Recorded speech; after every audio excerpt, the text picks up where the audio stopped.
Hello, everyone, and welcome to our Wednesday webinar today. At this time, I'm going to introduce our speaker. Heather Haas, a seasoned realtor with over 7 years of experience, brings a passion for education and a positive attitude to every interaction. Her expertise lies in guiding first-time homebuyers, military personnel, and fellow agents through the intricacies of the real estate market. As a lifelong learner, Heather is driven by a thirst for knowledge and a desire to empower others. She has traveled extensively across the country, sharing her insights on mindset, mindfulness, social media strategies, networking techniques, and event planning at premier real estate conferences. Heather's dedication to the industry extends beyond her client service.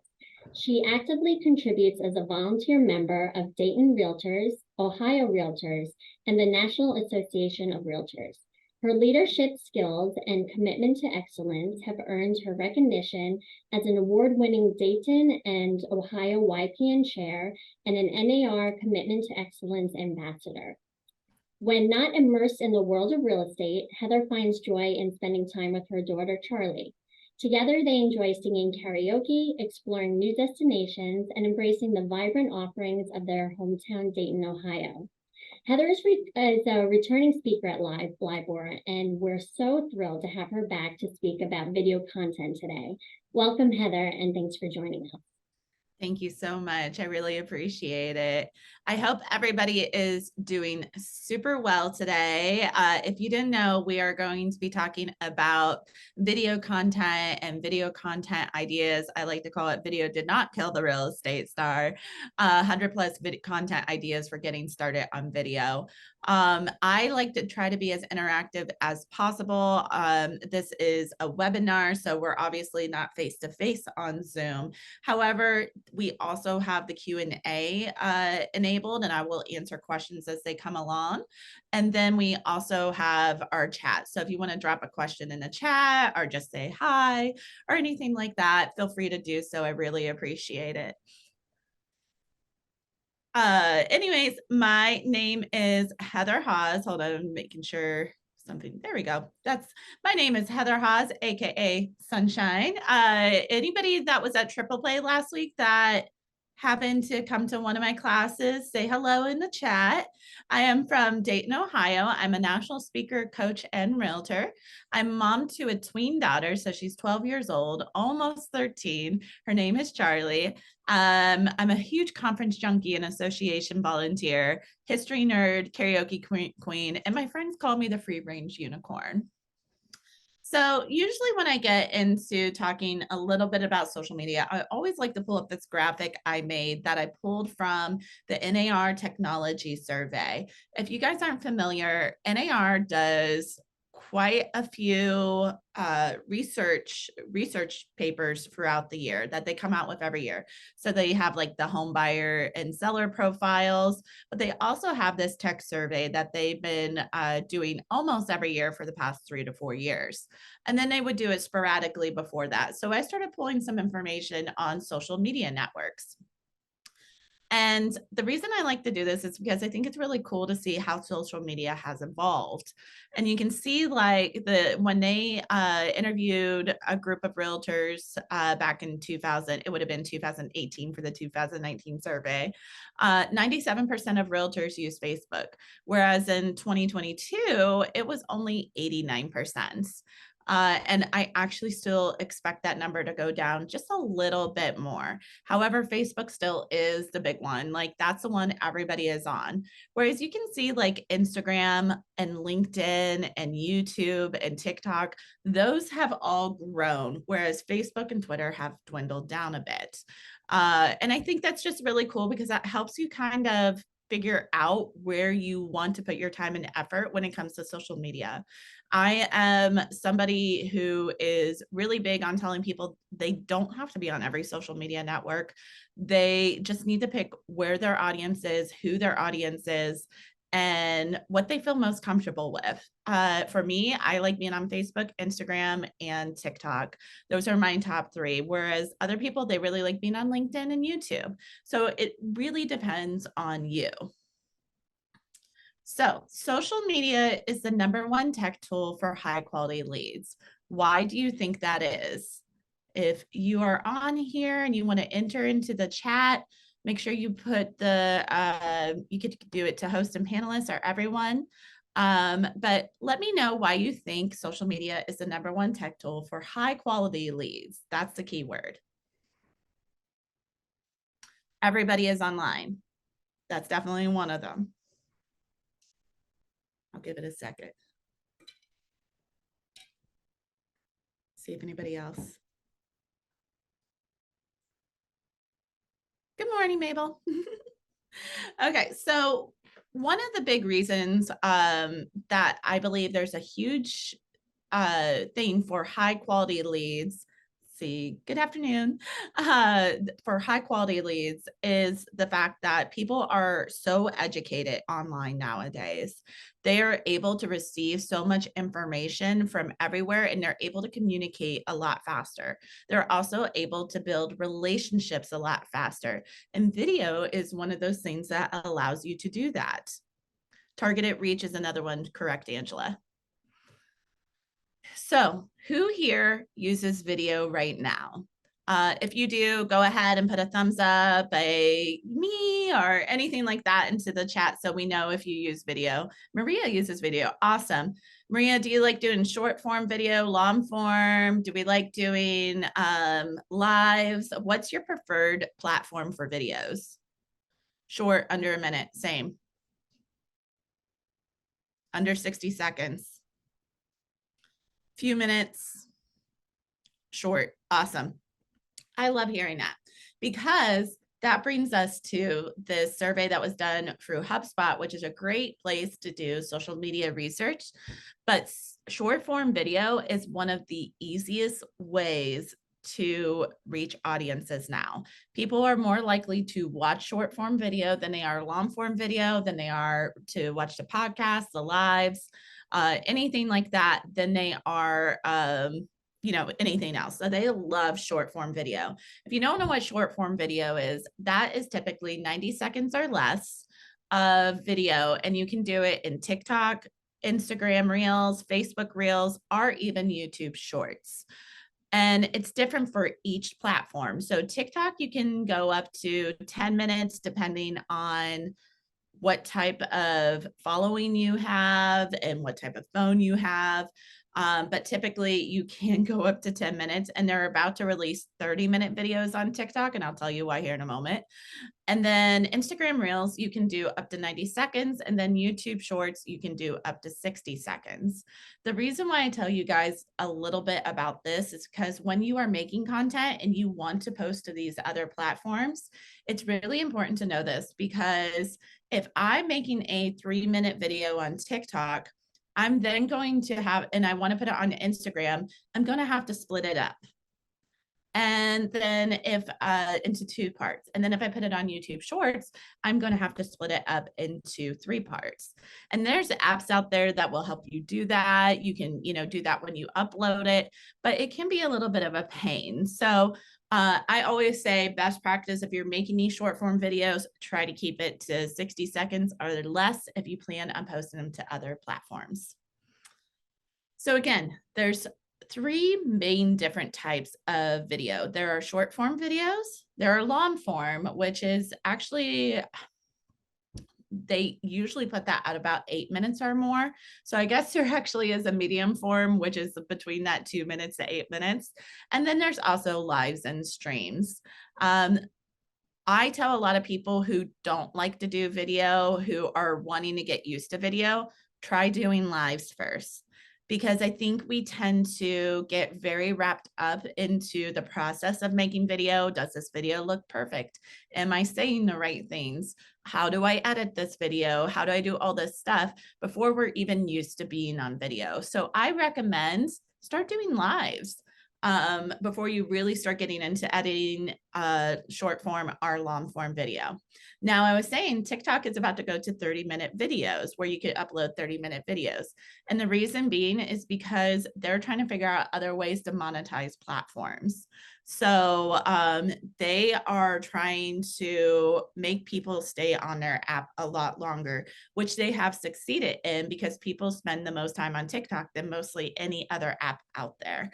So they're trying to appease a lot of the people that are paying for ads and everything by creating these longer forms of video and becoming essentially a YouTube. So they worked backwards, whereas YouTube added shorts later. So we're going to get to the juicy stuff now. And I do have a little bit of a surprise for you guys. So at the end here, I am going to email your marketing department a download of 100 ideas for video content. However, not all the ideas I share here are on there and vice versa. So you're going to get a little bit of a different, you might get even more ideas between here and there. So I hope that helps. I hope you guys will like that little handout that they will send on to you. I will also have my information at the end so you can message me for it just in case if you don't get it or you don't see it in your email. So let's go ahead and get into your 100 ideas for video content. So your first section is buyers. You can do a video on how to choose the right realtor, steps to buying a home. Think about how many steps there are to buying a home. Most people like to throw out the number, there are 12 steps. Okay, so that's 12 different pieces of video right there. So your first step, get a pre-approval. Okay, what goes into getting a pre-approval? Keep it under 60 seconds. Then you could say, now continue for part 2. Next step, find your realtor. How to choose the right realtor. That's your second video. Your third steps, looking at homes. What goes into looking at homes? Should I do a wants and a needs analysis, which can be like a totally separate video. And then going on and on and on. Just right there, I have given you guys like 12 different ideas for creating videos right out of the steps to buying a home if you are doing short form video. Now, if you are doing long form video, you can create a longer video and then always break it up into short form video if you choose to do so. So you can put it on those short form video platforms. You can do mortgage basics. I do say be careful with that because we are not mortgage people typically. So unless if you are licensed to speak eloquently on mortgages, try not to do too much on mortgages. But you can talk about FHA, the difference between FHA, VA, and conventional. What are the perks of all of them? You can talk a little bit about what goes into a credit or what goes into an interest rate and choosing your interest rate. However, don't quote interest rates because interest rates are different for everybody, but you can go into the reasons why they're different for everybody. Going into why a pre-approval, what's the difference between a pre-approval and a pre-qualification? How to choose the right home, current market trends, what it looks like to do a walkthrough, common home buying mistakes. And we all know there's several different home buying mistakes or there's home buying myths out there, such as 20% down. So you can talk about those certain things. You can talk about PITI. If you don't know what that is, it's principal, interest, taxes, and insurance. So so here in Ohio, keep in mind, I'm in Ohio, so I know it could be a little bit different in New York. For example, we don't have lawyers involved in our transactions at all where I am. But we have everything is held into your escrow, so your PITI. So talking about how that can actually fluctuate from year to year. Everybody right now is complaining that their mortgages have gone up. And most people think that their monthly mortgage payment is always going to be the same. So breaking that could be a video. And then what are closing costs / settlement statements? For sellers, you can do preparing your home for sale, effective marketing techniques for selling your home, pricing your home right. What goes into that? You can do a time versus money analysis. The more time we're on the market, the less money you're probably going to get. If you tend to price high, if you tend to price right, you're going to probably get the most money. If you tend to price low, we might end up in a competitive offer situation. We may not.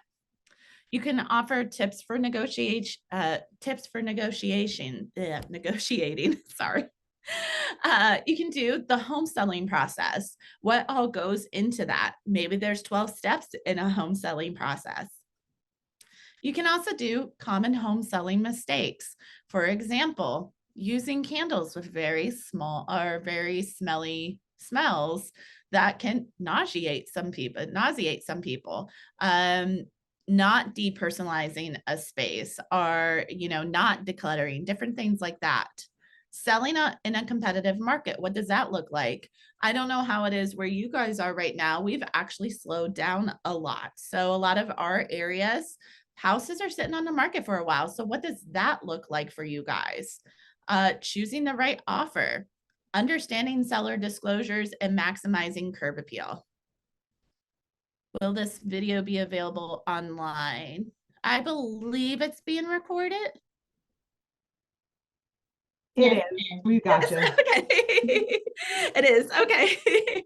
I was just waiting for them to pop on and be like, yeah.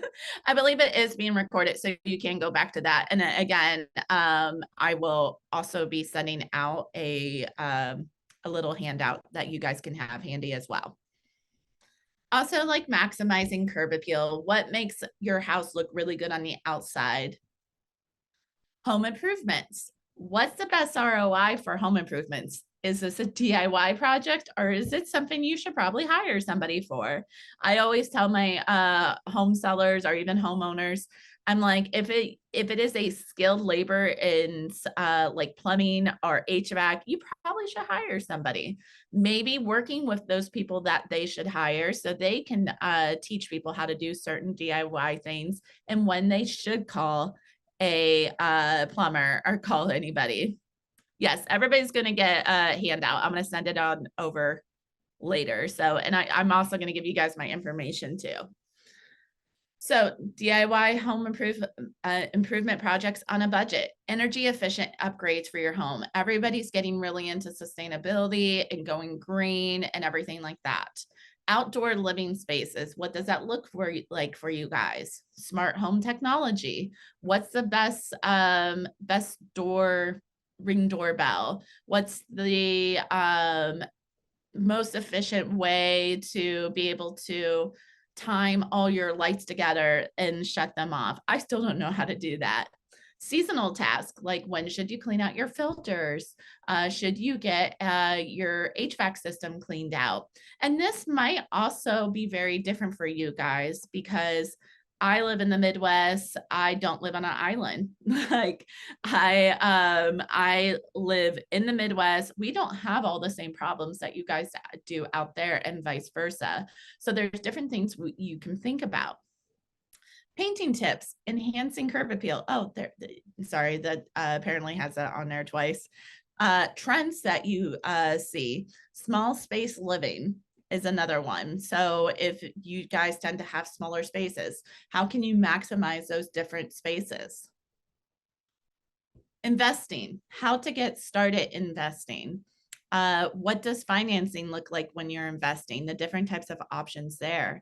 Tax considerations for investing. Again, that might be a really great category that you want a tax advisor to sit on a video with you and do for you.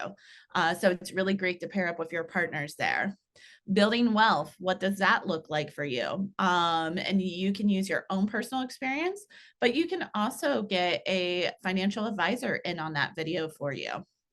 Should you flip a property or should you hold a property? Airbnbs, if you're allowed to do Airbnbs, you can talk about, the benefit of Airbnb versus renting. 1031 exchanges, what does that look like for you guys? Setting up a profit and loss, how to do that.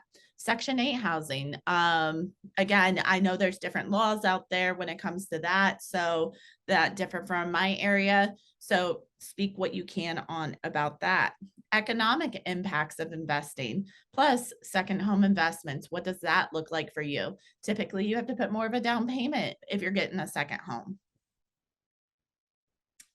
Then we have market trends. What does the real estate market forecast look like? Are you staying up to date with any of the economics that are going on? Understanding buyers and sellers markets. What are the differences between a buyer's and a seller's market? Right now, because we are in such a slowdown, I'm getting asked constantly, oh, are we in a buyer's market? No, we're not. It's just that interest rates are so high, and it's just a time of year that we naturally slow down. We still don't have the inventory, and that's really what a buyer's and a seller's market is about. It's about inventory and pricing and different things like that. Trends that shape the real estate market. So, for example, and I wouldn't get super into politics, but you can talk about how politics affect the real estate market, because we see that every 4 years that the real estate market kind of goes weird right around the big elections. Investing in real estate versus stocks. What does that look like for you? And that might be a really great thing to do with a financial advisor. Predictions for the year. What are the big predictions coming up? Now, it's also, say, I don't have a crystal ball. I can't guarantee this is going to happen. However, this is what economists are forecasting. What the influence of social media looks like on the housing market. For example, the past 2 years, I was just talking about how our clients have come to us almost a little bit more educated than they have in the past, especially in my age bracket. So I'm a millennial, I'm 36 years old, almost 37. In my age bracket, everybody knew what the market was like. They knew they had to have extra money. They knew to have all this stuff because of what they were seeing on social media. Whereas the people who weren't watching that stuff, they weren't coming as prepared, and they were a little bit more behind. Market challenges and opportunities. Right now is a really great time. Again, we have a really slow market where I'm at. So what does that mean for buyers? That means we get to ask the sellers for closing costs a lot more. We get to ask for a little bit more things. Opportunities for investors. I know a lot of investors that are buying up properties right now because it's more of a little bit of a down market in my area than it has been in the past. So they don't have as much competition. What are the investment hotspots in your area? Can you invest in your area? What's the influence of generational shifts? So, for example, we see that the boomer population is moving more towards where their grandchildren are living, not necessarily down south. They're moving towards where their grandchildren are. So, and that happens to be a lot into the Midwest. So we'll see in about 10 years another shift of people selling their homes. So that's like an example of a generational shift. Gen Z, they're not buying as many homes as the millennial market is. So what does that look like? And getting into that. What about the impact of interest rates? Right now, we're sitting at what, between 7 and 8% still. So that has caused the market to slow down a little bit, which has provided an opportunity for buyers who were paying like 30, 40,000 over asking price to not have to pay that much over asking price. And they're buying the homes now and planning on refinancing later. What about home insurance can you offer or answer? Or is this another opportunity to work with another provider of yours? Home insurance, what does homeowners insurance cover? What's the importance of title insurance? What are the trends shaping the real estate market in the insurance world? Home warranties. Should you get a home warranty or should you not get a home warranty? What's the best home warranty out there? What about choosing the right home insurance policy? What about property taxes? Can you answer on that? Especially right now, where a lot of people's property taxes are going up 30 to 40%. Like it's been crazy here that they've been reassessed at 30 to 40%, and they've gone up sometimes for some people a few $1,000s here. So talking to people, should you apply for a homestead exemption? Should you apply for another sort of exemption? How to challenge your property taxes and different things like that. What are the benefits of renting versus buying? How do you contest a property tax assessment? And you can actually, we have a really great county auditor here that is willing to do videos like with people and talk about these things. What about navigating zoning laws? That's been a really big discussion lately on zoning laws and how they need to be changed. There's actually a really great project out there, and I am totally blanking on it right now, but it was a TED Talk a few years ago about this guy who started challenging zoning laws, and he was able to show how much an area that was downtrodden can grow if you challenge these zoning laws. It's called the Bigger Block Project. I definitely recommend go looking it up on YouTube because it's amazing. So talking about that, what does that look like? Is there a certain area that you want to help grow in your town? Understanding easements and property rights. So is that water rights, air rights, shared driveways, different things like that, understanding those things and how to navigate them in the future. Mortgages, fixed rate versus adjustable rate mortgages. What's the difference there and which one you should go with? Understanding interest rates, mortgage refinancing. What does that look like in the future? I tell a lot of people, I'm like, yeah, you can go ahead and refinance in the future, but that doesn't guarantee that the rates are going to be down to 3 to 4%. We don't know if we're ever going to see 2 to 3% again when it comes to interest rates. Most likely we won't. And that's what they're predicting. I'm like, however, we might see 4% again. I can't guarantee when, but you can talk about those things. Different loan types. So FHA, VA, conventional USDA, and other creative financing that they can do. Private mortgage insurance. What are mortgage points and how can a seller offer money to help buy down those points? Mortgage amortization and what does that look like? Bridge loans, second mortgages, what does that look like? Mortgage assumptions. Then you can talk about your niche. Does anybody here have a niche? Like a certain thing that they really go for and work for? I already mentioned one of mine's. I tend to work a lot with millennials.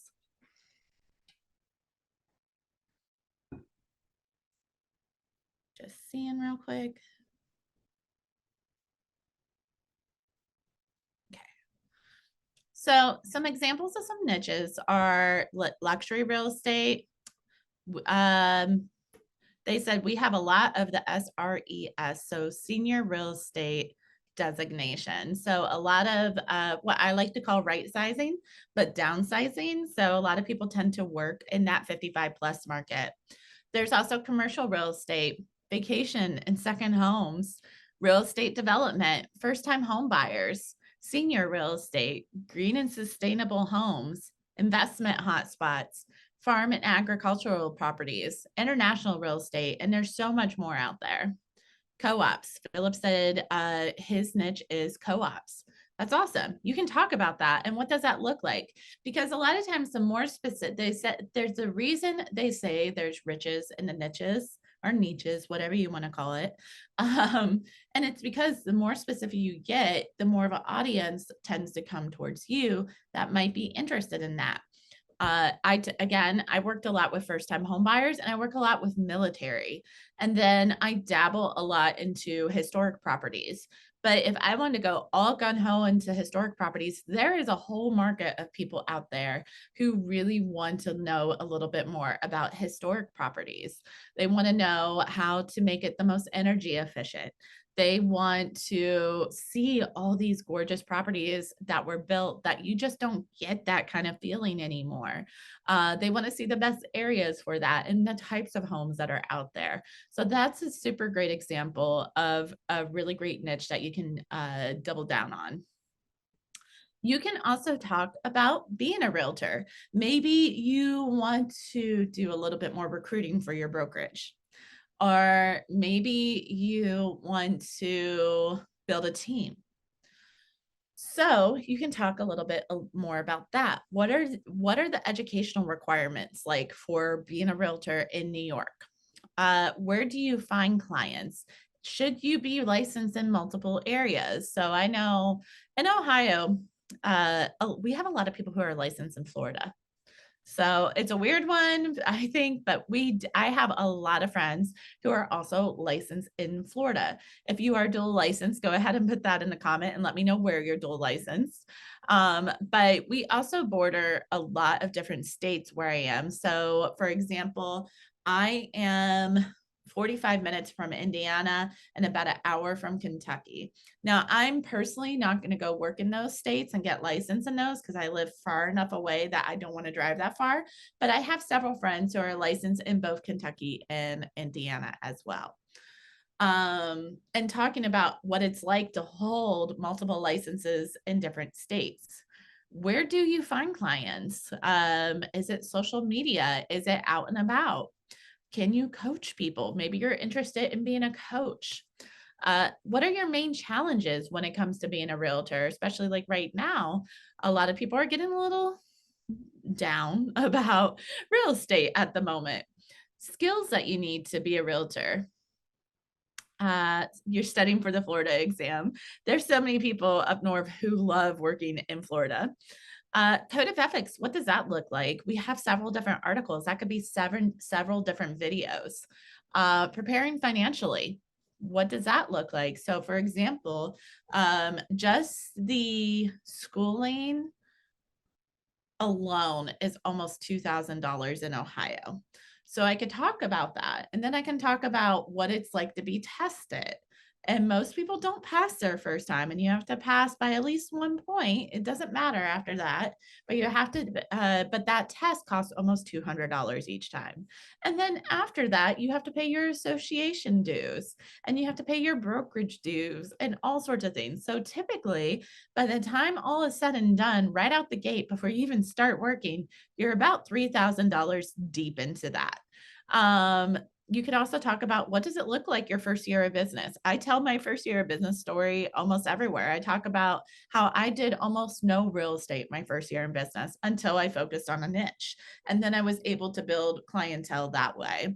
You could talk about the misconceptions of being a realtor, how we are not just door openers, and how we do certain things.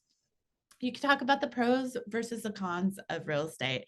I talk a lot to people about how people treat this as a job and not a career. They don't treat it as they are business owners. They think people need to provide them everything and everything like that. And that's not exactly true. We are business owners. We start off right from the gate and we have no glass ceiling. Like we are able to make as much as we want. We just have to work every day and work really hard at it. You could also talk about work-life balance. What does that look like? Because a lot of people are like, oh, I just want to be able to make my own schedule and do everything. And it's like, well, you still have to show up for your business every day for the most part. What does that look like for you? I'm able to go see my kids' plays and everything like that. But that means I might have to work at night. So that's what that work-life balance is. And then also getting a little bit into you. Who are you? What was your background before real estate? Are you a new realtor or have you been a realtor for 40 something years?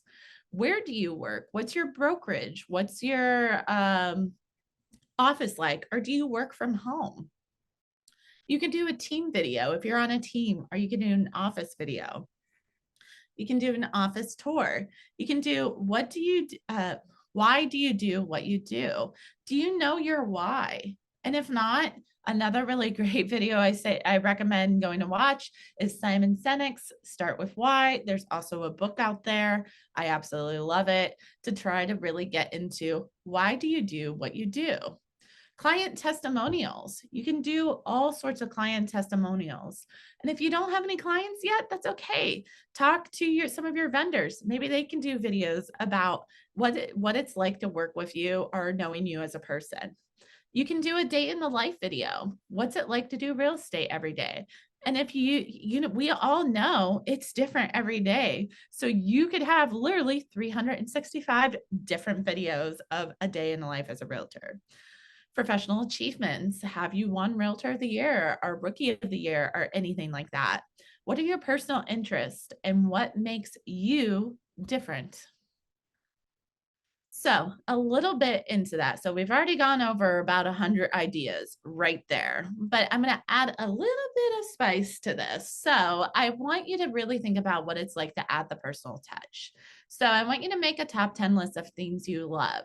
And I don't want it to be work related or family. And go ahead and put this into the chat too. I really want you guys to think about things that you love, and you can put one thing. So, for example, I really love Mexican food. I really love Mexican food. I love food in general. I love Latin foods. I love Caribbean food. I could talk about food a lot. I love a good margarita. So, taking that and mixing it into my business and work and my city. What are the best places to get Mexican food? I live in Ohio. There's not a ton, but I can mix that into my business as well. Or I can do like, what are some meals that I make at home? What are my top 3 favorite restaurants in the area? Another great example is dogs. Everybody loves, I don't want to say everybody loves dogs. 80% of people love dogs. So I could talk about dog-friendly updates for your home. I can talk about best places to go take your dog to a dog park in my area. We probably have at least 7 dog parks. That's 7 different pieces of video. What it's like to, I can also, if I really like to hike, I can do hiking videos with my dog and showcase all the different trails that we have. And we literally have hundreds of trails. That's hundreds of pieces of content right there. Do you see like where I'm kind of getting at how easy it can actually be to think of ideas and make them down? You just have to make sure you write them down. I'm going to see what you guys put in the chat. I love the beach and the sun. I love that you guys really like the beach. Soccer, running, Peruvian food, live music. What's the best places to go see live music in your area? Do you play live music? Bird watching? What are the best, not the best birds, what are the coolest birds that you see in your area? What's the best beaches to go to in your area, or do you have to travel a little bit more for it? This is when I get people talking, and when I talk about things that you guys love because you love sharing it. Being crafty, baking, organizing, dancing, hiking, food, wine, flowers. Oh, Veronica, we could be really great friends. But right now is a really great time because we're in holiday season. And I think no matter what holiday that you tend to celebrate, people tend to get into the spirit of being a little bit more crafty and baking. So you can do a baking video a week or a day, whatever you feel most comfortable with. Maybe every Wednesday, you talk about wine, your favorite wine. And then on Thursday, you do your crafty Thursday. And then on Friday, you do a baking video. And it all goes together. The wine that you have on Wednesday will go with the cookies that you bake on Friday. And make those things. And yeah, it has nothing to do with real estate, but it's a way to get people to connect with you. And a really great example, especially if you guys really like food and you like baking and stuff, if you go look at Lee Thomas Brown's Instagram, she does a baking video at least once a week. She does some sort of cooking video, and she's a really successful realtor in her area.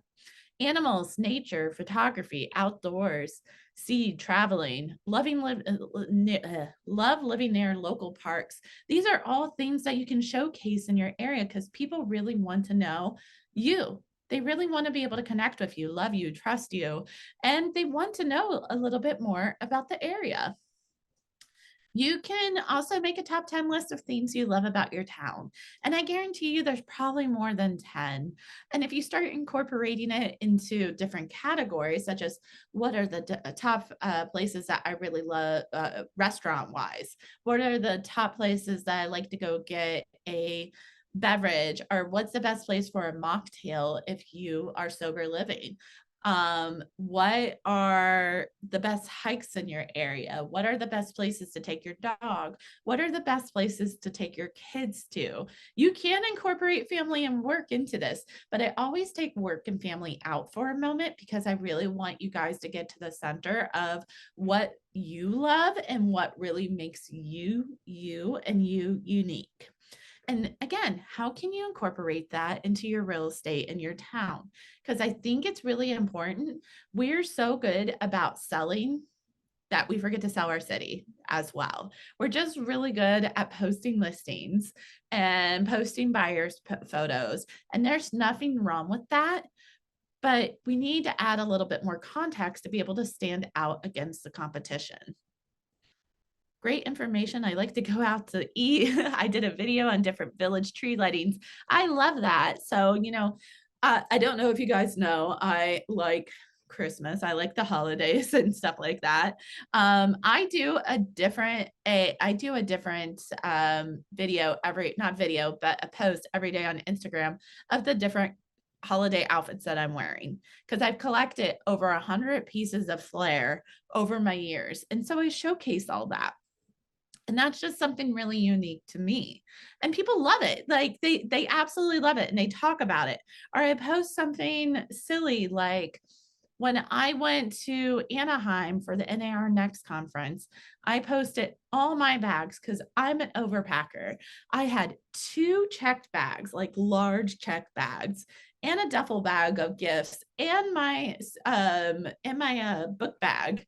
And I looked ridiculous, this tiny little person with all this luggage.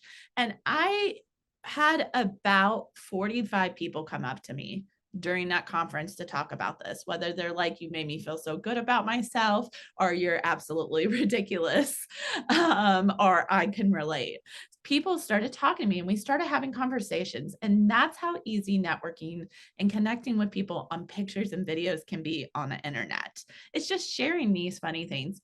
The other day, and don't be afraid to embarrass yourself too. Obviously be a little careful with that. But the other day I got locked in a bathroom for 30 minutes. I was like, well, this is a great video that I'm going to have to, make. So I literally posted, I took my camera, put it into the corner of the bathroom, and filmed the whole process of trying to break me out of the bathroom. And they actually had to break the door down. So this is just, certain little things that you can do. Mabel says that's a beautiful spirit to share and live the magic of the season, and it cheers people up. It does. I like to make people happy. I like to make people laugh and different things like that. But you guys each have your unique selling proposition on yourself, because we do sell homes, but at the end of the day, people want to work with us and who we are as people. And that's why it's so super important to know your value proposition as a person and knowing yourself as a person. Lisa says, maybe great places to retire, as lots of my friends are baby boomers and won't be able to retire here on Long Island. Absolutely true. That is a great idea. So talking about what does that look like?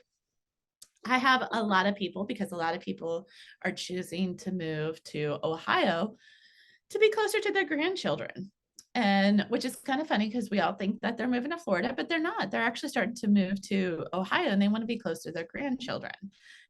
Because it's a little bit more affordable to live here. Like our average price here is $240,000.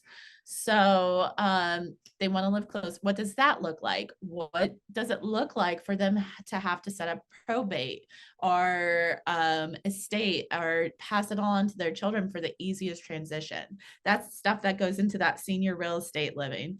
So just knowing these certain like little things, but also companies in your area that make it easy. So another thing with video is something called hooks.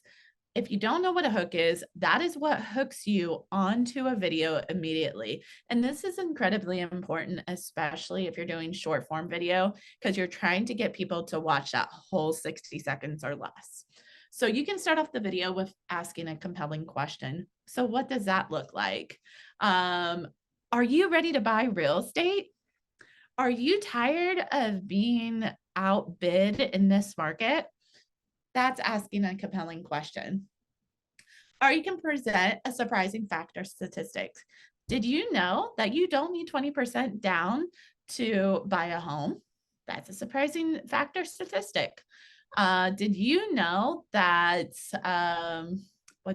that you can assume a VA mortgage or FHA mortgage and still get those lower interest rates?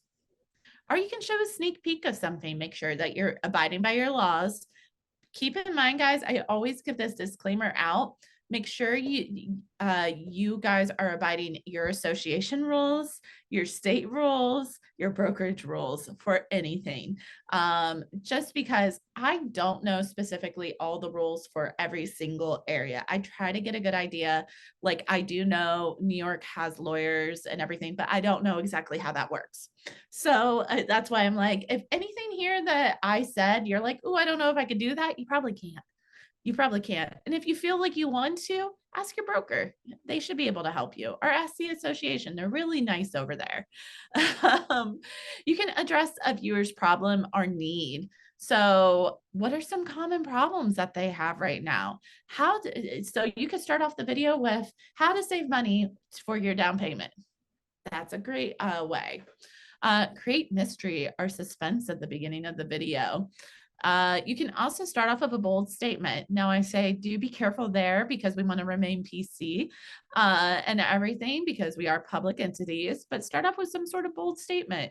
Like, I believe everybody can own a home. That you're going to get people in the comments like, no, I can't, and everything. And that drives up the algorithm and everything. And it's also important to have a call to action, which are typically put towards the end of your video. So saying something like, make sure you follow me on social media, or make sure you like and comment, or make sure that you sign up with my newsletter by going to the link in my bio, or you go here and you can download a resource, or make sure you share this video with friends. People are more likely to work with you if, sorry, my office is having a holiday party, so everybody's like distracting me. People are more likely to do what you say if you tell them to do it. However, if I didn't in my videos would follow me here and point to where the little plus button will be, I'm not going to get as many followers. I have tested this theory. I'm not always great about it. Sometimes I do get really lazy and burnt out. But whenever I say follow me on here for more, I tend to get a lot more followers per day. And here's some tools you can use in creating content. I saw the comment earlier, somebody uses iMovie, but make sure that you have a camera. Guess what? Your phone is already a really great camera. Another really great thing to have is a ring light / tripod. And there's so many different versions out there. I have about 4 of them. I have a lot of ring lights and tripods scattered everywhere because you want to make sure people see you. The ring lights tend to brighten up your face, and you don't want people to feel super shaky with the tripods. Another really big one is a microphone. Now, I just recently got a microphone. For 3 years, I have been doing video and I just got a microphone, but I will tell you the difference in using a microphone is like night and day. Even though that the microphone on my phone is really, really great, it's still, there's so much you can do with that. Editing software. People always ask me, what's the best editing software out there? I tell everybody it's the one you use. It's going to be different for everyone. Some people really like the iMovie. I can't figure out iMovie, the one that's on iPhones. I like to use CapCut, or I like to use TikTok to edit my movies. I like to use the actual app. Sometimes I edit it inside Instagram. Instagram is just not as good to me as TikTok is, but that's because I started with TikTok and I like it a lot better and I'm used to its features. There's just so much out there, like Video Shop. I want to say Adobe has something as well. Also, if you're using a certain editing software, go ahead and throw it in the chat if you recommend it so people can check it out.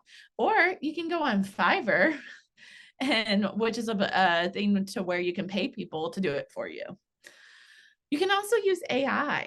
AI is really great for either getting ideas or maybe creating a script. RPR, for example, has AI built into it to where you can do a market analysis and then you can have AI write a script about that market analysis, and you can do it in conversational, or you can do it in informational, or there's another category out there, but they can write a script for your video and you can say, I want it to be 60 seconds or less.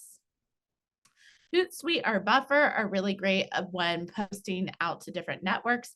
Also, Canva. I absolutely love Canva. This whole presentation you guys just saw, all in Canva. Absolutely love it.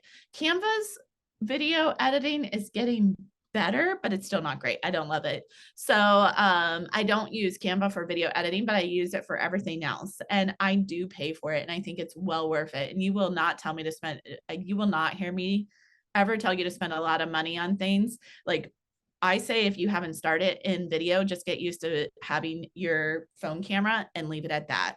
And don't upgrade to anything else until you get used to being on camera, and start off little by little. Yes, the paid version is great. You could do branding. You get so many more features. It's amazing.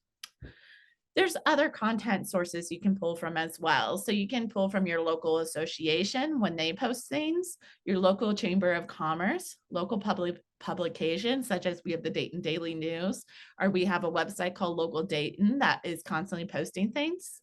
You could do your state association. Our state association literally has a consumer page to where I can go on and pull off all the things that are happening at the state house, things that they need to be updated on. The National Association of Realtors also has a lot of really great content. And if you didn't know, they also have a content resource center. So if you go to nar.realtor and you type in content resource center, it will bring up a page that will pull a bunch of articles from everywhere that are all real estate related. And it's awesome. Like they have a lot of really great stuff. One of those locations is Risk Media. Risk Media also has a lot of really great things. Same with Realtor.com. Realtor.com is slept on. I get daily emails from them that are like the top 10 places to look for here, the top 10 markets in the area. I can make a video about those because they're not right now. Like it's super fun. Another really great example, I like Taylor Swift.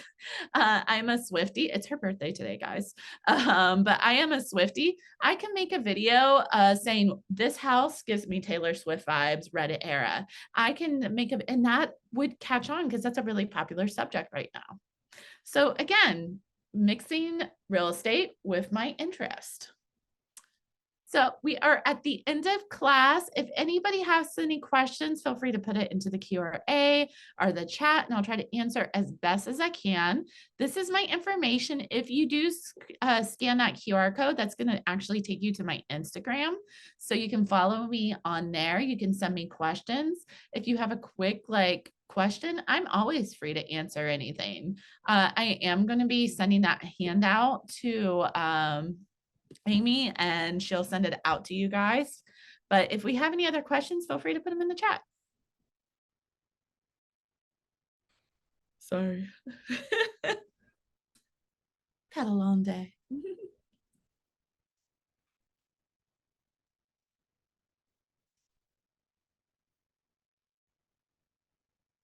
I don't see any questions in the Q&A at this moment.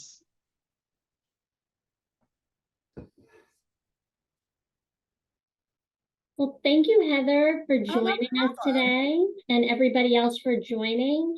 Heather will be back in 2 weeks to present on how not to be a robot in a digital world and how to build genuine connections via the internet. So we're excited to have her back for that. Please sign up. Next week, we'll be featuring Craig Grant, who will be presenting on how to elevate your marketing game and enhance your business products with Canva's new AI suite. So for all you Canva lovers out there, sign up for both. Head to lirealtor.com/webinars, and have a great day, everyone. We look forward to seeing you next time. And Craig is awesome. I'm actually part of the Real Estate Technology Institute. I'm their social sweetheart. So awesome. Yeah, I love him. So you should ask him. You should ask him if you remember. Ask him. Ask him if he has the unicorn. You got it. I will make a note of that. He's still my unicorn in Anaheim. Oh, no problem. Well, I hope you guys have a wonderful day. Again, feel free to follow me, and I will send that over to you, Amy, so you can get it out to all the attendees. Sounds great. And we'll also be posting that on the webinar page, larealtor.com/webinars, along with the replay of today's webinar. Amazing. All right. Thank Thanks, you. everyone. Have a good day. Bye. Bye.